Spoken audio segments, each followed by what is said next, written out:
Mendoza. Finally, please let me close this with Your Honor, could you direct me to the Section particular 3C. Implementation.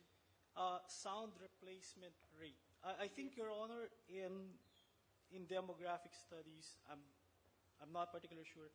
There is a rate at which we can be confident that the population is being replenished. I think, Your Honor, I think it's about 2.1, but I'm not so sure. Is it 2.1, Your Honor? Is this related to... No, Your Honor. I think this provision is purely hortatory, no normative force, Your Honor. It only talks about sound replacement rate without any compulsion at all. Your Honor? Subparagraph E of the same section. Okay. This refers to the duty of the state Yes, Your without bias to all methods of family planning, etc. Yes, Your So, can we relate this to the information referred to in Section 23? Is this state-supported or sanctioned information? We associate... I'm not so sure, Your Honor. These are guiding principles for implementation. I don't think they have the kind of normative force that the penal provisions of the statute would have. I don't think they're meant to provide articulation with respect to the elements of the penalties imposed under Section 23. I'm just trying to understand the Yes, Your contained Honor. in Section 23. Yes, And Your I Honor. agree, there provision of the law to find out the meaning of Yes, Your information as used. And this is the only section. Your Honor, So if you want- it may support... Okay. Your Honor, I don't think that is the thrust of the statute. you- I think the thrust of the statute under the guiding principles is to push the Department of Health to use its resources insofar as promoting and providing information and access without bias. That is all that there is to it, I think, Your Honor. It's just the services or I devices. think, Your Honor, that the right of citizens to dissent is fully covered by the free speech right. A person who totally disagrees with the RH law or an academic who disagrees with the findings of the FDA has the absolute authority to disagree, whether as a citizen or as a scholar. What the RH law regulates, Your Honor, is a situation where in a case where there exists a patient-doctor relationship, that doctor should not take advantage of that position to knowingly provide incorrect information. I think, Your Honor, that is the general idea behind the statute. Just want to be clarified. In pages 73 and 74 of your comment, it was stated there that in addition, the framers of the RH law intended to impose the mandatory nature of reproductive health education only in public schools. You confirm that? I will, Your Honor, the statute itself seems to say that. Yes, Section So 14. facially, Section 14. yes, Your Honor. However, in the IRR, Section 11.03 and Section 11.05, that with respect to private schools, under Section 14, these provisions are may only be adopted at the option of the parties by the private schools. I mean. Okay. Oh, but in your in the IRR, it appears that the private schools are mandated to provide such young people supportive environment where they have access to some services stated there. Okay. And also in Section 1105, it's stated there that the TEP-ED, which covers public and private schools, shall integrate responsible parenthood and reproductive health information into its formal and non-formal education program, as well as community-based education programs and the indigenous learning systems, CHED, TESDA, and other concerned agencies shall likewise integrate this into each degree and non-degree education programs, orientation, etc. Is this not inconsistent? Your Honor, is that a constitutional attack on the statute? I think, Your Right. Honor, that we cannot interpret the we cannot look at the constitutionality of the statute by scrutinizing the IRR. Again, Your Honor, I have already mentioned that the IRR is the work of the executive department. It's how it interprets the statute. Any problems with the IRR can sufficiently be covered by an as-applied challenge. The particular litigation before us is a facial attack on the statute, not on the inconsistency of the IRR with the statute. And finally, Your Honor, I don't think the petitioners raised that as a question in the first place in their petition. So, what the government cannot place in the law, it places in the IRR. Your Honor, I don't know. No, In fact, as a theoretical matter, I suppose your underlying assumption is that it's unconstitutional for the state to regulate private schools in such a way that it can mandate. No, I'm just asking okay. this conflict. I don't know about the conflict. I'm here to defend the statute, not the IRR.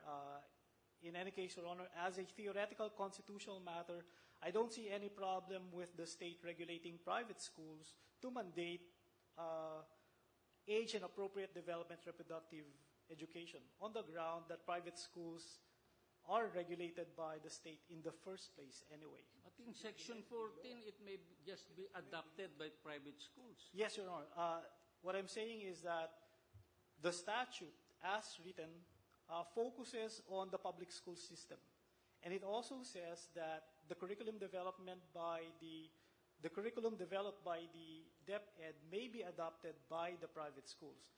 I think that is a constitutional line drawing on the part of the legislature. Whatever it is that is found in the IRR, Your Honor, is not a matter placed before us today. And if there's any constitutional challenge as to whether or not the IRR went beyond the mandate of the statute, that can be remedied, Your Honor, in an as-applied challenge. Okay, that's all. Thank you, Justice Mendoza. Question from Justice Perez. As regards this as applied and facial attack on the law, looks like there is this choice which was suggested, whether or not to declare the law constitutional right and constitutional right now, or wait for a criminal prosecution to be actually filed against a person, and then Yes, let us decide whether the application is constitutional or not. May I just inform everyone else about a fact that the harm done to a person is not only when a person is criminally convicted of a crime. The prejudice starts at the very time that a person is charged criminally, which is the reason why there is such a rule on prosecution, that you Yes. don't file a case unless you pass the prosecution stage. But more than that, even before the actual prosecution, the fact that a case is filed against a certain person, that does it. The person is already prejudiced, and I would not accept as a premise or accept the possibility that we go into the issue of this prohibited act only after a person has been charged. And may I just repeat my observation that you, of course, attack or defend this law from the grounds from which you're coming.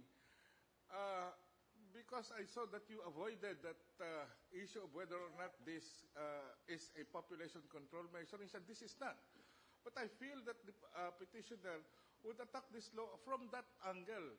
And if you do not proceed also, partly or wholly on that angle, then there'll be no meeting of the, what do you call this, the meeting of the arguments and counter-arguments. That's all, Chief.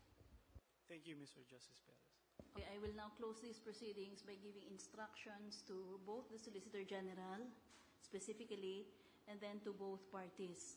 Now, I do not want to prolong our agony. That's why all my questions may just be answered in the memorandum of the Solicitor General as well as the other private respondents. We will do that, Your Honor. However, Solicitor General, if you wish to interject at any time and answer it immediately now, it is also perfectly fine with me, but please keep the answers brief. The first question, kindly go to Section 7, please, of the law. Access to family planning. Now, you have been standing already for 4 hours. That's why I will mitigate your pain by reading myself the first portion of Section 7. Access to family planning.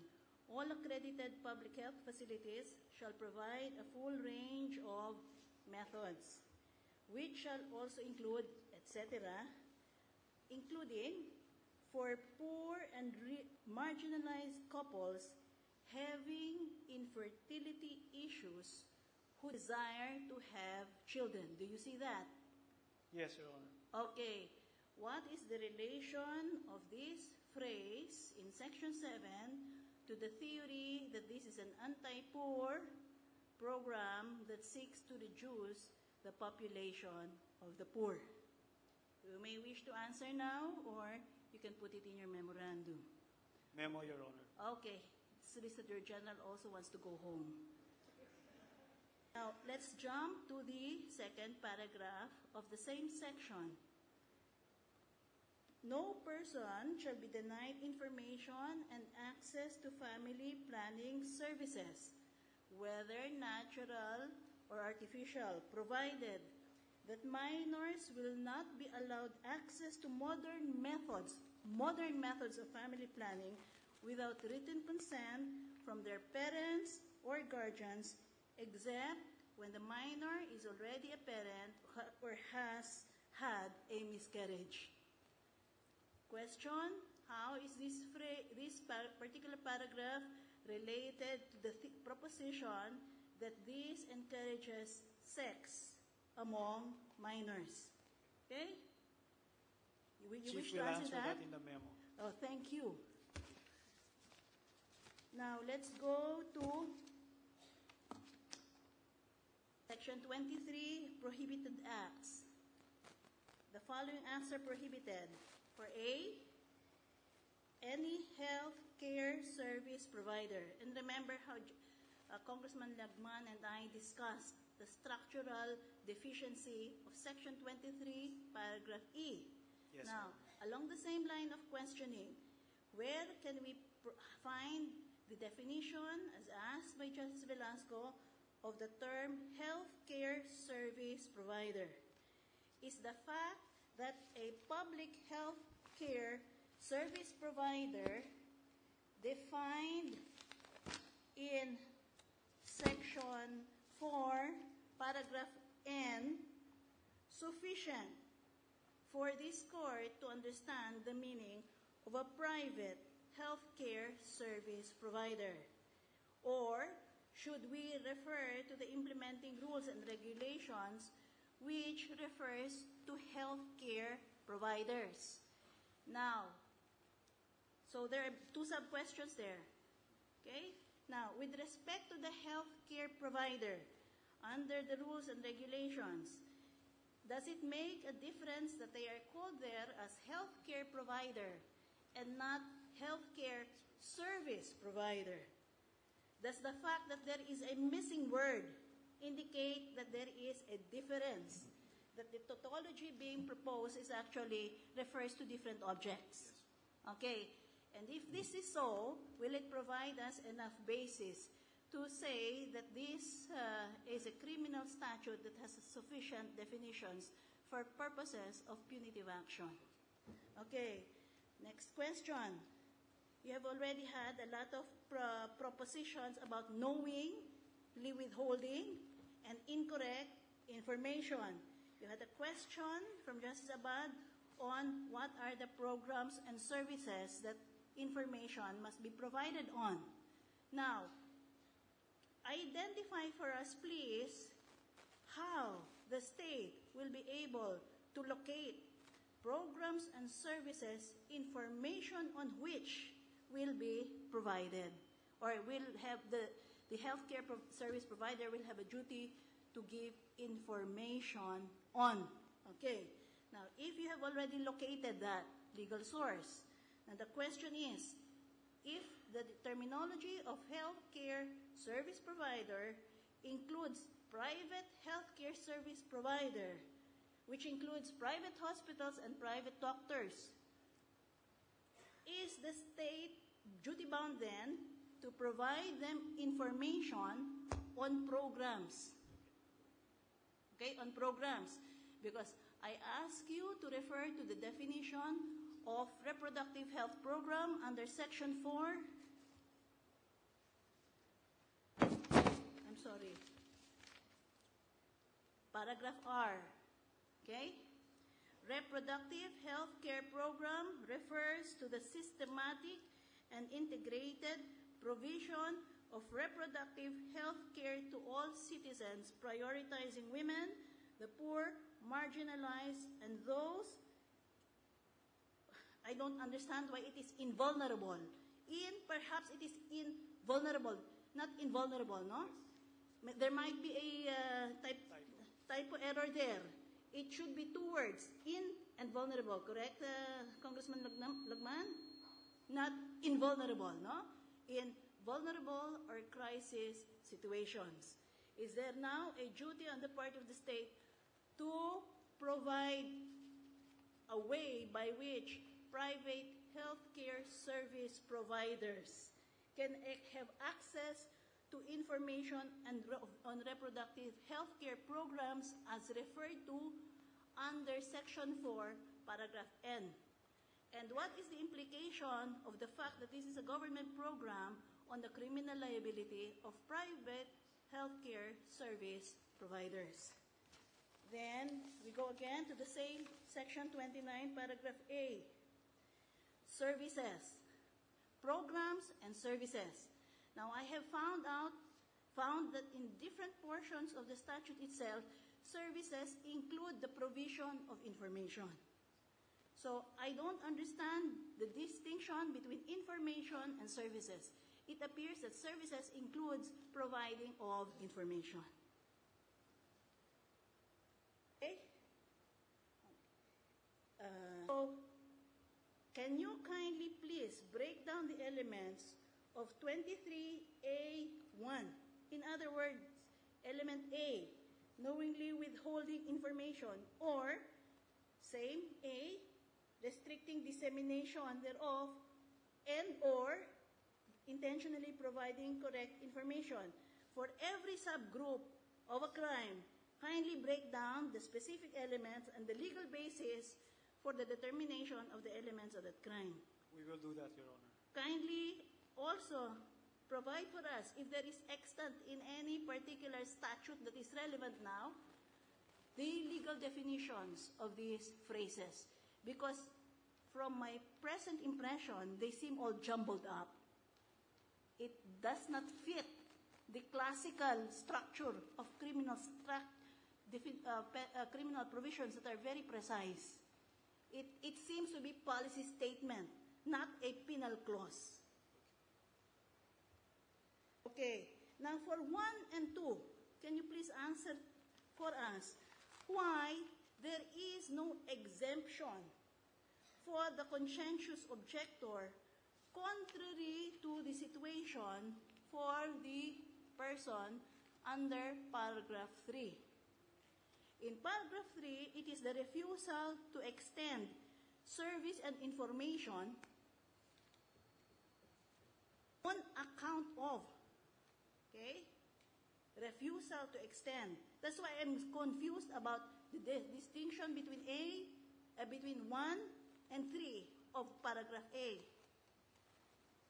In 1, knowingly withholding information, now here, refusing to extend quality healthcare services and information. What is the distinction between 1 and 3?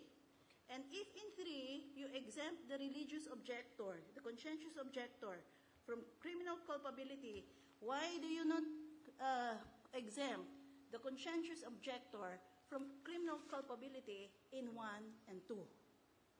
I also want you to clarify a statement I heard earlier that the public health care service provider is duty-bound already, and the religious objector ability or exemption is only available to a private health care service provider. I don't see any classification here. As long as he is a religious objector, whether he belongs to the private sector or he belongs to the government sector, he seems capable of making use of that exemption. So you are clarifying that that was not the intention of your statement. No, it wasn't. Okay. Now, clarify for us also the phrase, refuse to extend quality health care services on account of. In other words, in paragraph 1 of A, it is the knowing withholding of information or the provision of deliberate provision of incorrect information. Now, in 3, it is the refusal to extend service and information on account of. In other words, if there is a refusal to extend quality health care service, but the refusal is not on account of one's marital status, gender, age, religious convictions, personal circumstances, or nature of work, then there is no criminal liability. You see? Therefore, this whole religious objector debate is superfluous because you just refuse and you don't state the reason for the refusal, and you have no criminal liability. Am I correct? We'll respond to that in the memo. That seems to be the first impression if you read it. If you cannot prove the second element, that the refusal is on account of that person's specification, religion, status, age, sex, gender, nature of work, etc., then there is no liability.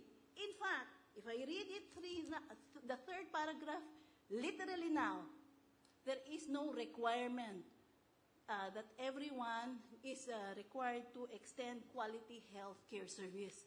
The only requirement is in paragraph 1, which is the withholding of information or the restriction of dissemination or the restriction of such information and the provision of incorrect information.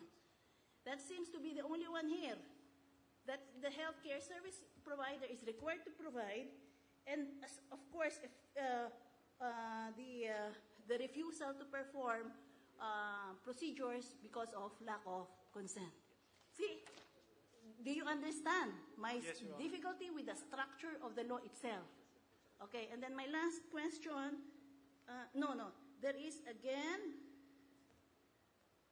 and then on the same paragraph 3, subpara 3 of para A of 23, referring a person to another facility or provider, is it the same or analogous to the referral of a person to seek a second opinion? And what is the medical standard for the provision of a second opinion?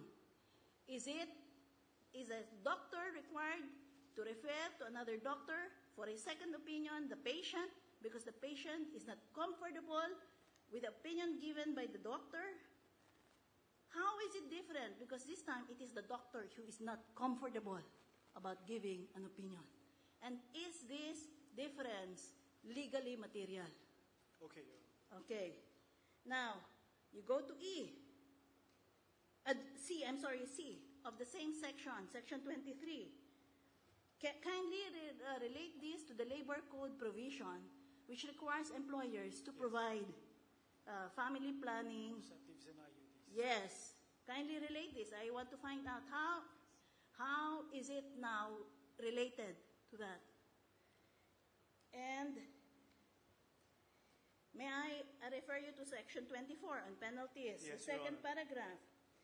If the offender is a juridical person, the penalty shall be imposed upon the president or any responsible officer for each particular offense defined And each particular subsection of 23A, remember, has several crimes in it. A has knowingly withholding, providing incorrect, etc.